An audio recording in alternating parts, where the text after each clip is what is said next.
Hello, everyone, and many thanks for joining this stream.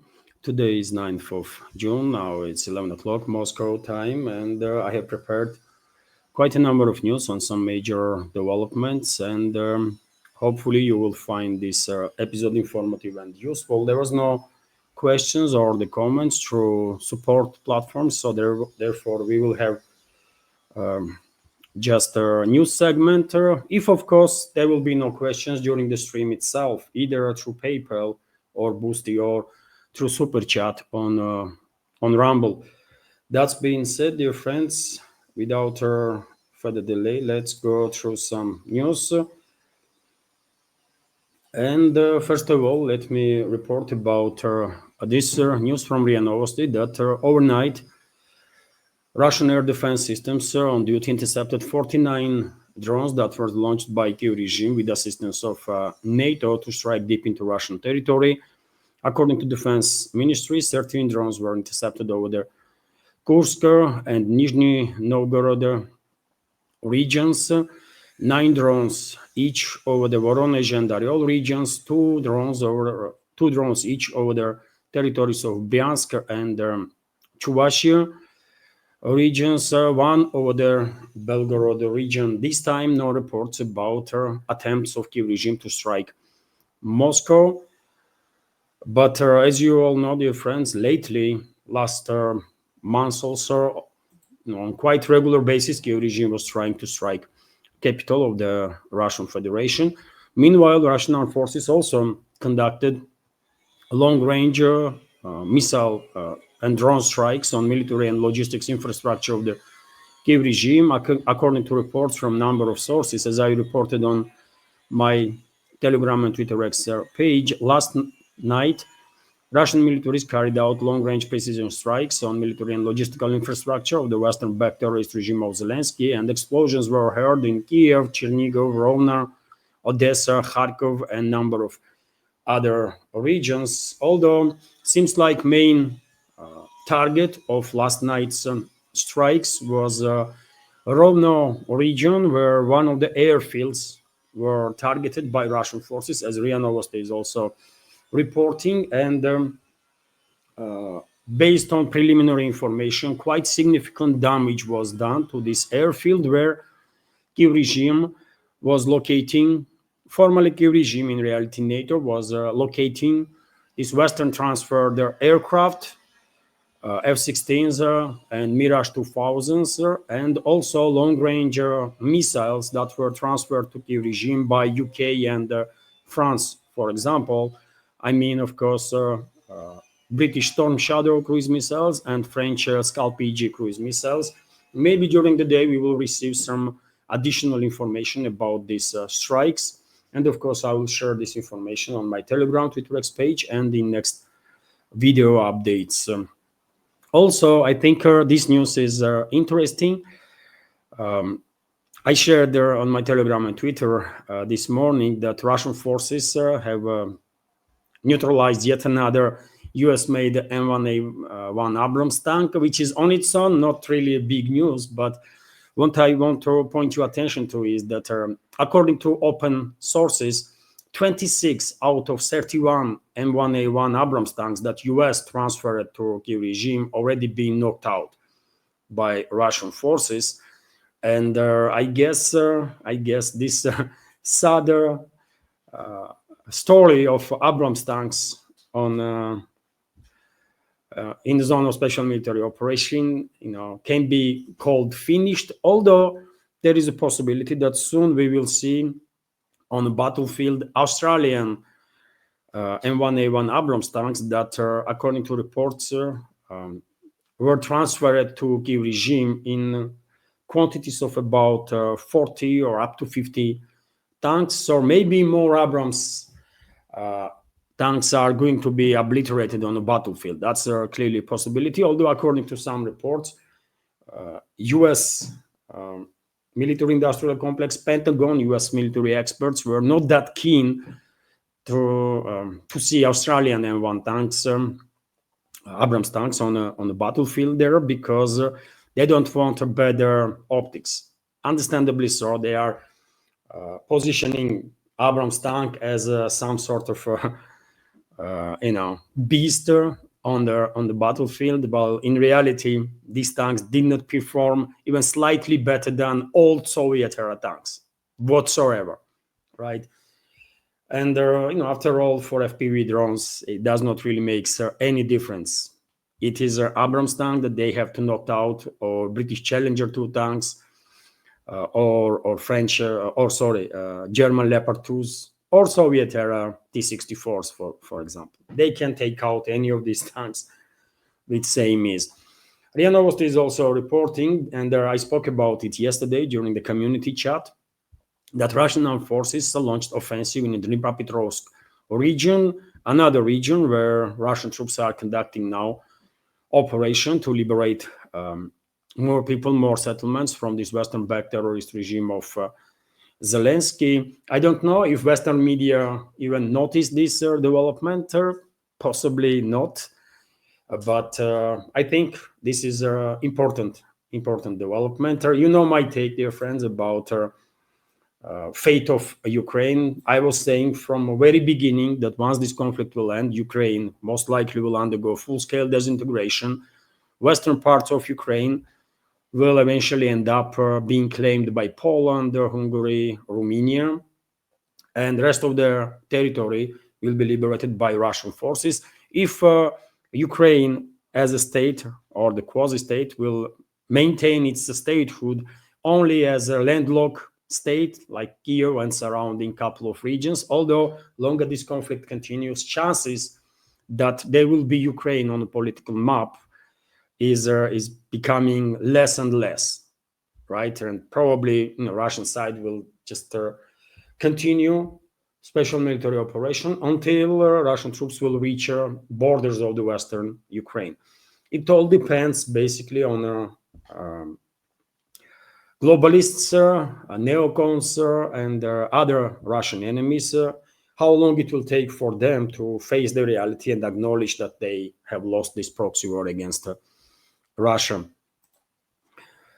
Let's continue with some more news. And well, as a result of Russian offensive operations all along the front line, dear friends, time and again, Kyiv regime's troops are finding themselves in cauldrons, and in many situations, chaos is erupting in the ranks of Kyiv regime's troops, and their behavior is becoming absolutely irrational. And for example, TASS news agency is reporting that Ukrainian armed forces blocked themselves under fire, blowing up only bridge that basically would allow them to retreat and to somehow escape from their cauldron in the southern Donetsk sector of the front line. This is not the first such instance when in midst of chaos, Kyiv regime's troops are doing something crazy like this. And well, yet again, they basically trap themselves in a cauldron on South Donetsk sector. Okay, I guess they will still have opportunity to save their lives. They can contact Russian troops and arrange safe surrender. RIA Novosti is also reporting that Russian President Vladimir Putin approves a Russian Navy development strategy until 2050. No details, obviously, because much of this document is going to be classified, but Russia is paying obviously huge attention to development of the Navy, especially strategic capabilities of the Navy. And latest Borei class nuclear submarines, by the way, are clear demonstration of that. Each such submarine can literally obliterate any country on this planet if it comes to it. Let's hope we will never witness anything like that. But if it comes to it, then yeah, these Borei class submarines are beasts, by the way, most capable submarines, most dangerous submarines in existence. And Russia continues to develop not just a nuclear submarine fleet, but also underwater fleet. In next several years, Russian fleet will receive, for example, bigger helicopter carriers. Building of these carriers started after France refused to transfer to Russia Mistral class helicopter carriers number of years ago. So I think this will be a big deal when two these new vessels will enter service in the Russian fleet. It's going to happen in next 2-3 years time, I guess. And many other warships, by the way, being commissioned and will enter service until 2050. So Russia will have all the capabilities it needs to protect interests of the Russian Federation in world's oceans. Also, of course, I spoke about this news yesterday during the community chat live stream, but I think it's worth noticing that yesterday, once again, Kyiv regime refused to accept bodies of killed Ukrainian soldiers and their officers that Russia was ready to transfer to Kyiv regime, according to agreements that was reached during the recent Istanbul talks, second round of Istanbul talks.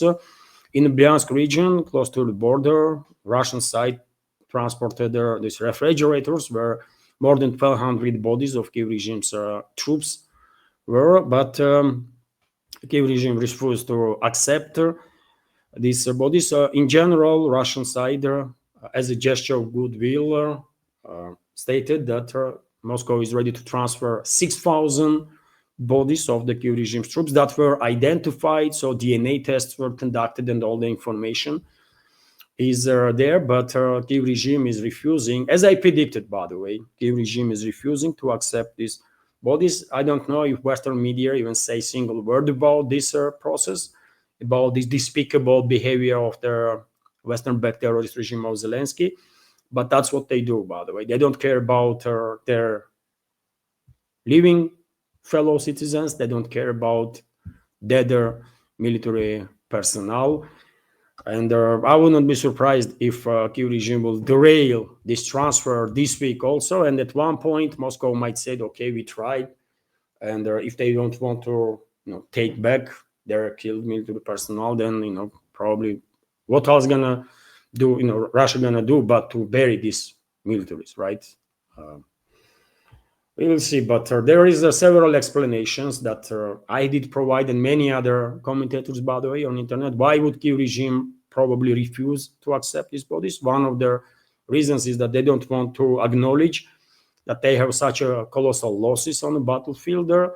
Also, they don't want to pay compensations to the families of these killed military personnel, and they don't want to demonstrate, as Alex Christoforou pointed out, rightfully so, I think, host of Duran show, Kyiv regime also don't want to show that they are obliged kind of to Istanbul agreements, because their masters, their Western masters, globalists, they don't want to see any de-escalation.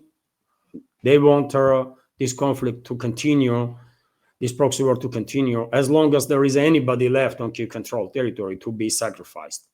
That's their situation on the ground. Yet again, probably this week, Moscow will try once again to contact Kyiv regime to transfer these bodies of their killed Ukrainian military personnel. If they refuse again, then I guess Russia will just have no option but to bury them, and that's going to be it. And afterwards, after this conflict will end, information will be available for the relatives of these buried soldiers, and they can visit their burial and their to continue, dear friends. I shared on my Telegram and Twitter X page this information also this morning, that Western officials especially in Europe, expect Trump to take a more decisive stance on supporting Ukraine at the G7 summit. Financial Times reports, and summit itself is scheduled to take place in Canada from 15th to 17th of June, and probably that's exactly what Washington gonna do. Trump himself clearly demonstrated that he is not about de-escalation. He went to insult Russian people just recently, isn't it? He went to insult Russia, Russian leadership. So this is not the way that president of the country who wants to de-escalate should behave. So therefore, probably we're going to hear from Washington more and more extreme statements, more extreme steps will be taken against Russia. And for example, many experts are talking about now about this bill that is prepared by neocons in US to sanction additionally not just Russia but also countries that are cooperating with Russia, doing business with Russia. And this proposal in this bill will introduce, if it's not changed, it will introduce 500% tariffs on the goods from their Russian trade partners. And that is, by the way, China, India, and many others, right? I mean, China and India is enough, I guess, to demonstrate that this is a big deal, right? These kind of actions will hit Western world tremendously if this bill will go ahead and will be implemented. And therefore, Wall Street Journal is reporting that White House is aimed now to water down these anti-Russian bills. U.S. President Donald Trump's administration is pushing to dilute this Senate bill aimed to imposing harsh new sanctions on Russia. The Wall Street Journal reported on Friday, citing sources, the proposed legislation includes steep 500% tariffs on imports from any country that continues to buy Russian oil, gas, uranium, or other key commodities from Russia. And yet again, I'm not sure that White House gonna demand from Senate or the Congress to water down this bill. Probably either this bill will be introduced as it is right now, or would not be introduced at all, because whole point of this bill, as far as I can tell, is to basically attack Russian partners. Not necessarily Russia, because there is almost like 40,000 sanctions on Russia, if not more at this point. So therefore, this bill did not really intend to intimidate Russia, because they know in US or in collective West in general that they cannot intimidate Russia, but they're gonna try to intimidate China and India and Turkey and other countries, Indonesia and many others. But I think they're gonna fail. They're gonna fail because Chinese leadership knows perfectly well that 500% tariffs on Chinese goods will devastate US markets, right? So Beijing probably will, lay back and just watch how process is gonna unfold. And same can be said about India, by the way. If Washington thinks that they can intimidate New Delhi, they should think again. They are definitely not in a position to bully this world, man. No more, definitely not. But let's see. I myself interested to see what is going to happen with this bill and all the threats that we hear from Washington recently. I wonder if they will dare to go ahead with these sanctions. RT is also reporting that, Blast Rock's largest US airbase, by the way, in Asia Pacific. So an explosion has rocked the storage depot at their US airbase on the Japanese island of Okinawa, injuring at least 4 people, according to local media and defense sources. And when this news broke, by the way, speculations began on internet, as it always happened, that maybe it's Russia is involved in some ways. Maybe this is Russia is retaliating for recent attacks on Russian nuclear triad, in which obviously US was involved, also UK at least. right? My take is no, man. I mean, this is just a too low-level incident. Despite casualties, despite this base being the largest U.S. military base in Asia Pacific, this is just a low-grade facility, and Russia would not, care that much to all pro-Russian forces worldwide to take action on that. It has nothing to do with Moscow, but when I can understand why there is such strong reactions nowadays whenever something happens.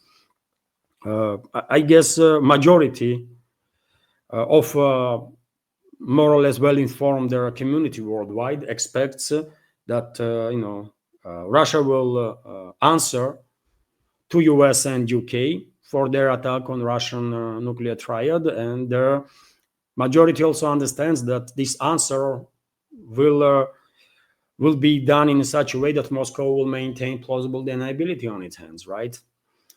In the same way as US did, and UK, while using formally, their proxy Kyiv regime to attack Russian nuclear triad.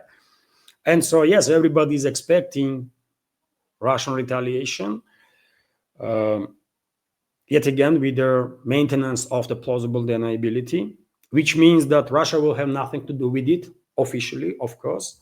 But there is a lot of pro-Russian forces in this world, right? A lot of people that support Russia, a lot of people that are extremely angry on collective West, on US, on UK for their criminal activity in this world. So many people that want to revenge for their close ones that were killed as a result of terrorist activity of US and UK. So, well, there will be retaliation, of course. These people gonna revenge, and those groups, whatever groups they are.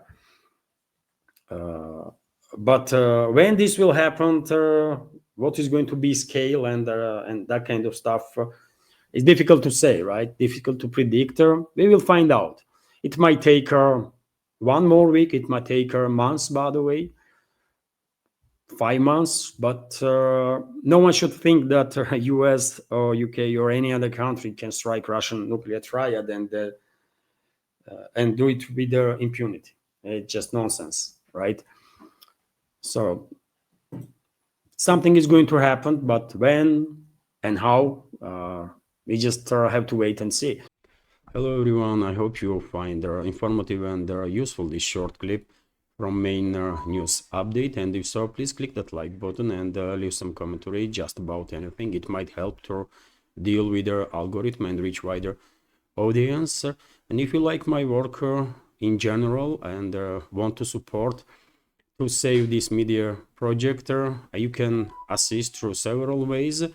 You can donate to this project through PayPal platform or Boosty, also with the crypto currencies, or you can subscribe to my Patreon page and page on Boosty, where I have quite a lot of extra content on regular basis. All the links are on this video in description box and in the pinned comment. And of course, many thanks to everyone who already helped and continues to support. Thank you.